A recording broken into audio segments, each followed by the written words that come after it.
दोस्तों, ये कहानी शुरू होती है एक साधारण ट्रक ड्राइवर से जिसका नाम रमेश है। रमेश रोज रोज लंबे रास्तों पर ट्रक चलाता है, जंगल, पहाड़ और वीरान सड़कों से गुजरते हुए। उसका ट्रक पुराना है और उसके पास बहुत पैसों की कमी है। ये सफर उसे उस जंगल के अंदर तक ले जाता है जहां रात के समय आवाजें, अजीब शैडोज और डरावनी चीजें दिखने लगती हैं। लोग कहते हैं कि उस जंगल के बीचों बीच एक अघोरी बाबा आता है जिसे देखकर लोग डर जाते हैं। नमस्कार मेरे प्यारे साथियों, आप सुन रहे हैं द तांत्रिक रहस्य। इस कहानी को शुरू करने से पहले मैं आपसे एक सवाल पूछना चाहता हूं। क्या आप सच में इतनी हिम्मत रखते हैं कि इस कहानी को आखिरी सांस तक सुन सकें? क्योंकि ये कोई आम डरावनी कहानी नहीं है। ये उस रास्ते की कहानी है जहां से लौटकर हर कोई वापस नहीं आता। अगर आप पहली बार मेरे चैनल पर आए हैं तो अभी इसी पल चैनल को सब्सक्राइब कर लीजिए, क्योंकि यहाँ जो कहानियां सुनाई जाती हैं वो सिर्फ कानों तक नहीं रुकती, वो दिमाग में घर बना लेती हैं। वीडियो को लाइक जरूर करना ताकि मुझे समझ आ सके कि आप ऐसी और भी कहानियां सुनना चाहते हैं। और हाँ, कहानी सुनते समय जो भी महसूस हो उसे कमेंट में लिखना मत भूलना। आज मैं एक ऐसी कहानी सुनाने जा रहा हूं जिसे सुनने के बाद शायद आप अकेले सड़क पर चलने से पहले 2 बार सोचेंगे। और ध्यान से सुनिएगा, क्योंकि जो लोग इस कहानी को अंत तक सुनते हैं उन्हीं में से किसी एक का नाम मैं अपनी अगली कहानी में जरूर लूंगा।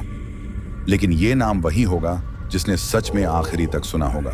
और एक बात और, मेरी पिछली वीडियो पर जिन लोगों ने कमेंट किया था उनके नाम मैंने लास्ट में लिया हूं, तो अपना नाम सुनकर जाए तो अगर हिम्मत है सांस थाम लीजिए।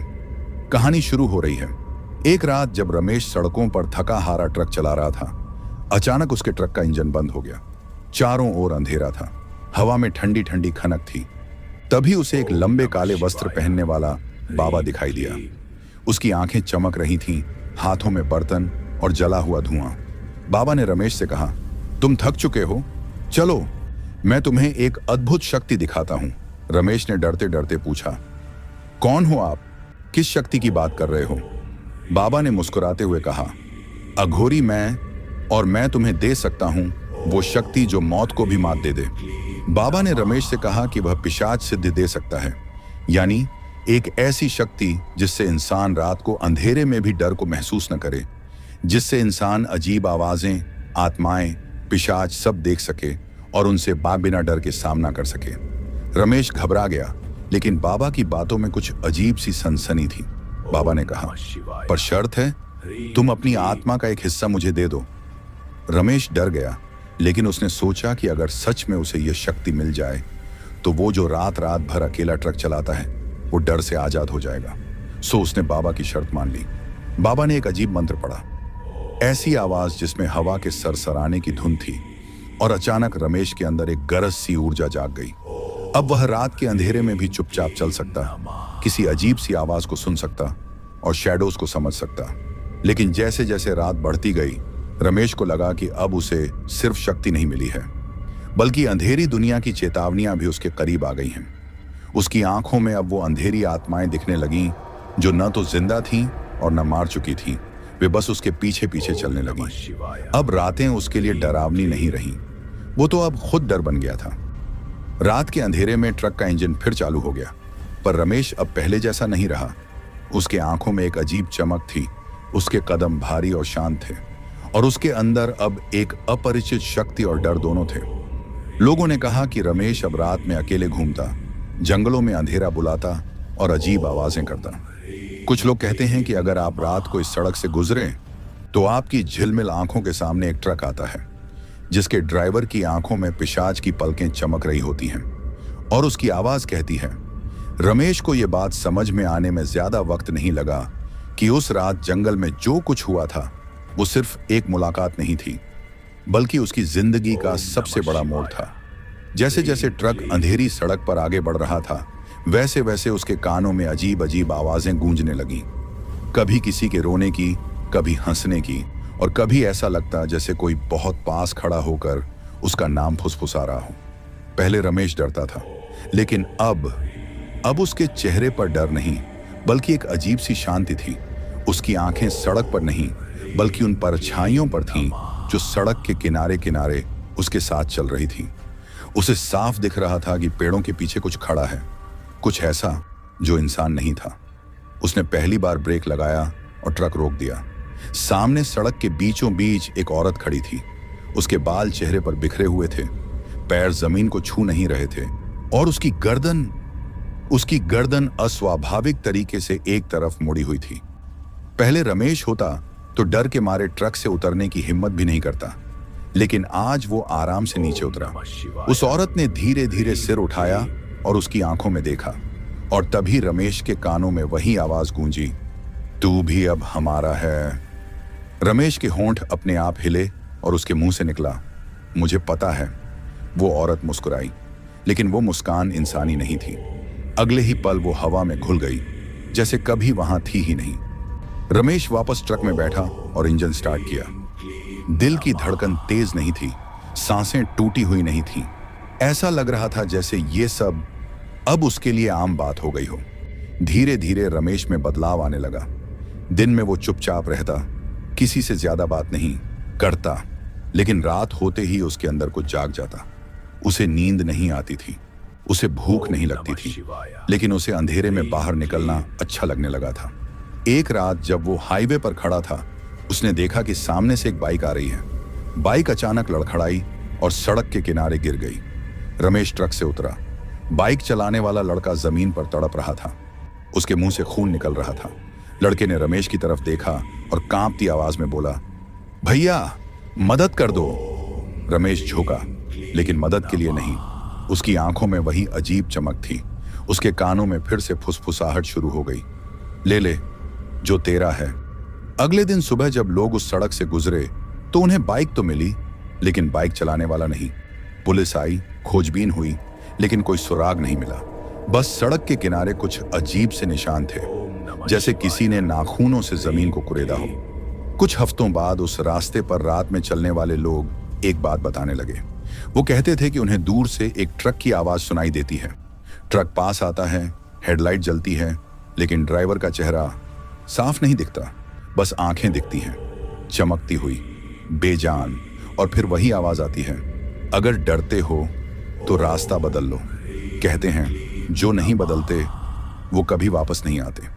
रमेश अब इंसानों की दुनिया का हिस्सा नहीं रहा था। वो उस अंधेरी दुनिया का पहरेदार बन चुका था, जहां से लौटकर कोई नहीं आता। अघोरी बाबा ने जो शक्ति दी थी, उसकी कीमत अब धीरे धीरे वसूली जा रही थी।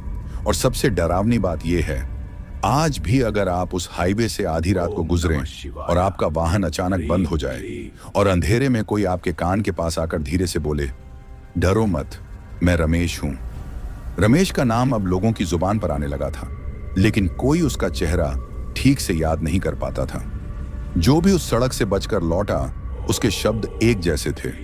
वो कहते थे कि ट्रक दिखता है, आवाज सुनाई देती है, लेकिन ड्राइवर जैसे इस दुनिया का नहीं लगता। कुछ लोग दावा करते थे कि उन्होंने रमेश को देखा है, पर अगले ही पल वो यकीन नहीं कर पाते थे कि जो देखा वो सच था या किसी अंधेरे का धोखा। रमेश को अब समय का एहसास नहीं रहता था। दिन कब ढलता है और रात कब गहराती है, ये सब उसके लिए बेमानी हो चुका था। उसके भीतर कुछ ऐसा जाग चुका था जो अब सोना नहीं चाहता था। जब भी अंधेरा फैलता, उसकी रगों में एक अजीब सी ठंडक दौड़ने लगती, जैसे किसी ने भीतर से आवाज दी हो कि अब उठने का वक्त है। एक रात उसने महसूस किया कि वो अकेला नहीं है। ट्रक चलते हुए अचानक भारी हो गया, जैसे किसी ने पीछे बैठकर सांस ली हो। शीशे में देखा तो कुछ नहीं था, लेकिन कानों में धीमी धीमी हंसी गूंज रही थी। वही हंसी जो उस रात जंगल में अघोरी बाबा के पास सुनाई दी थी। तू समझा था कि ये बस शक्ति है, आवाज आई, ये रास्ता है और अब वापसी नहीं। रमेश के होंठ हिले, पर जवाब देने की जरूरत नहीं पड़ी। वो जानता था, उसे सब पता था। जो दिया गया था वो उधार था, और उधार की चीज एक दिन लौटानी ही पड़ती है। उसी रात उसने ट्रक एक वीरान ढाबे के पास रोका। ढाबा सालों से बंद था। जंग लगी कुर्सियां, टूटी हुई टेबल और दीवारों पर सूखे खून जैसे काले धब्बे।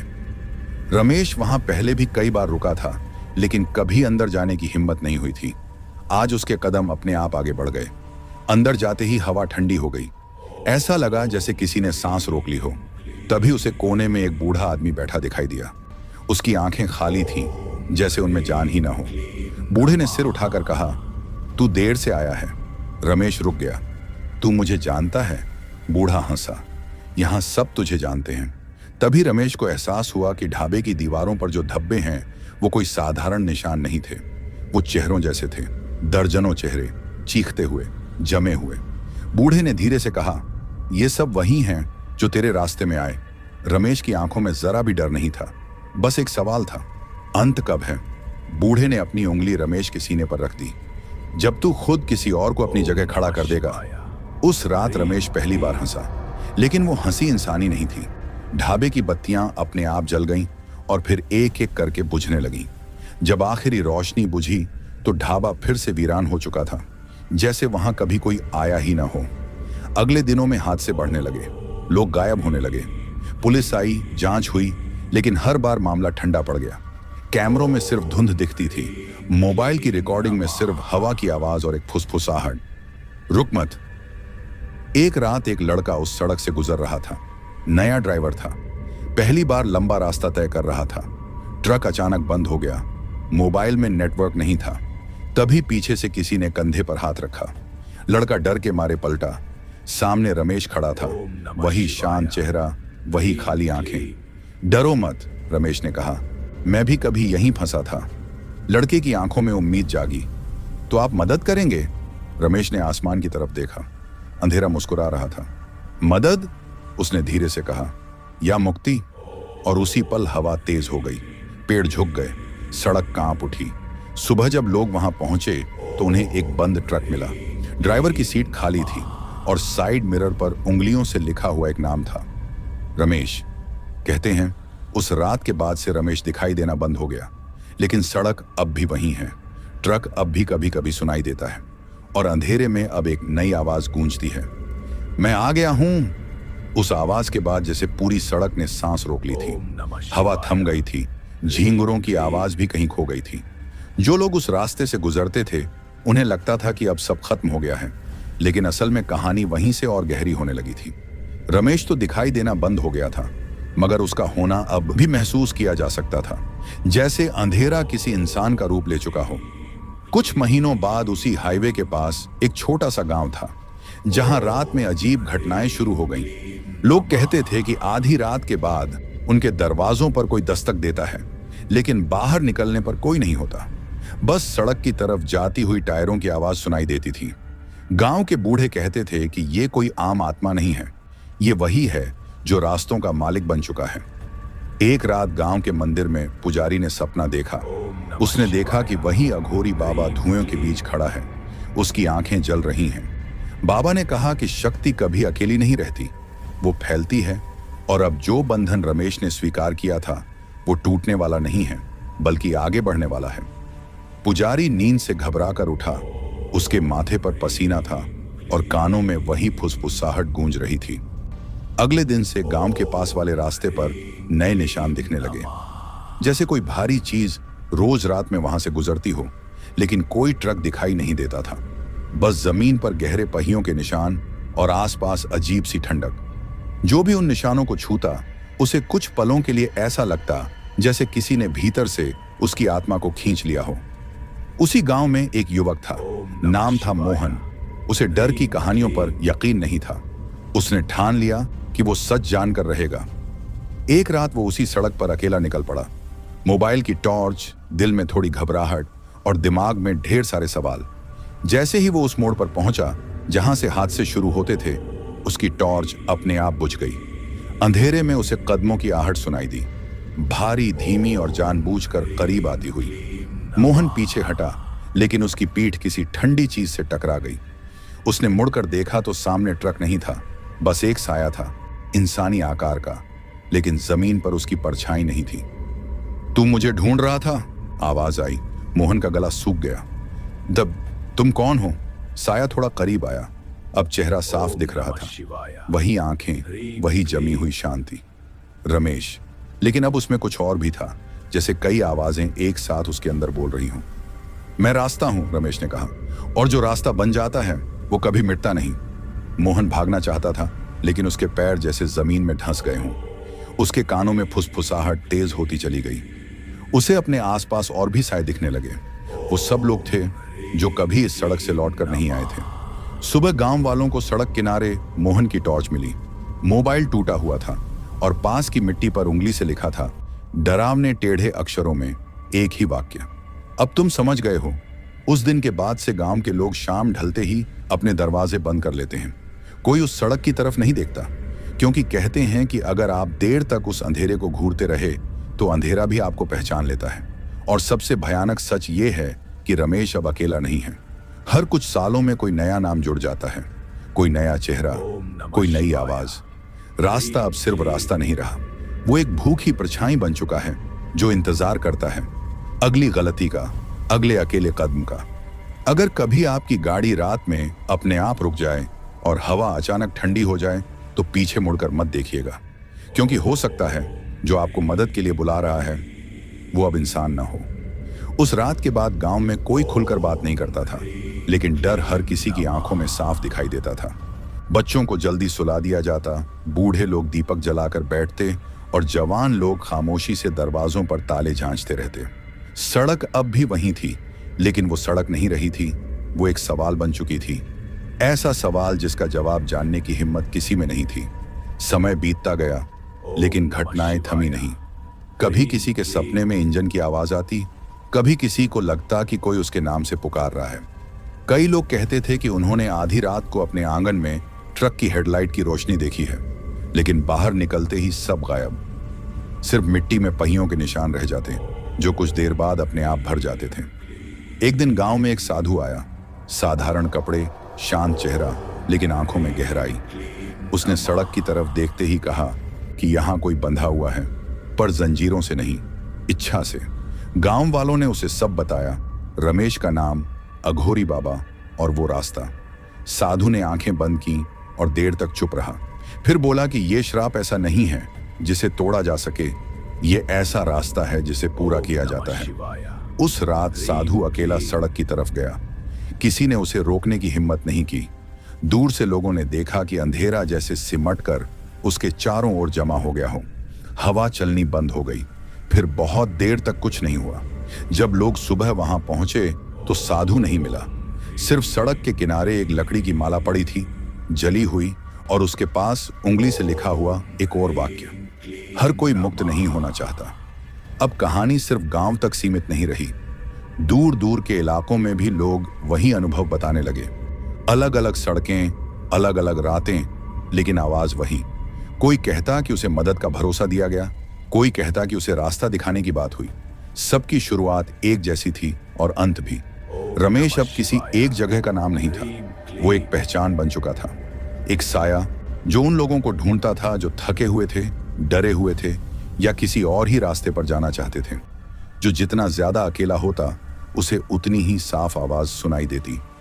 एक बार एक और ट्रक ड्राइवर ने बताया कि उसने शीशे में रमेश को देखा, लेकिन उस चेहरे में कई चेहरे थे, जैसे हर आत्मा जो कभी उस रास्ते में खोई थी उसके अंदर सांस ले रही हो। ड्राइवर ने आंखें बंद की और गाड़ी मोड़ ली। वो बच गया, लेकिन उसके बाल उसी रात सफेद हो गए।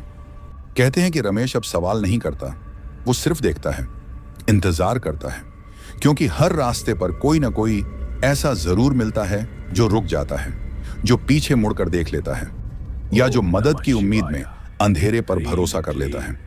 अगर आप कभी रात के सन्नाटे में यह महसूस करें कि सड़क आपको पहचान रही है, कि हवा आपके नाम को जानती है, तो समझ जाइएगा कि कहानी अभी खत्म नहीं हुई है।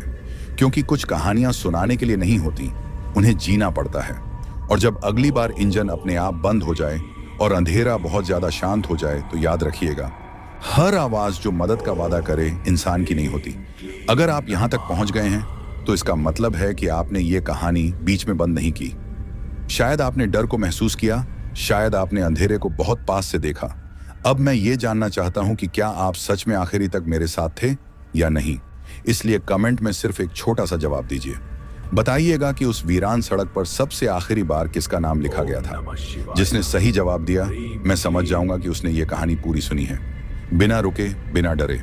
और एक बात और, मेरी पिछली वीडियो पर जिन लोगों ने कमेंट किया था, उनके नाम अर्जुन MPSC, एरियन वर्मा, रिंकू कुमार। अगर आप चाहते हैं कि आपका नाम भी अगली कहानी में आए तो अभी कमेंट जरूर कीजिए। कहानी खत्म हुई है, लेकिन रास्ता अब भी वही है।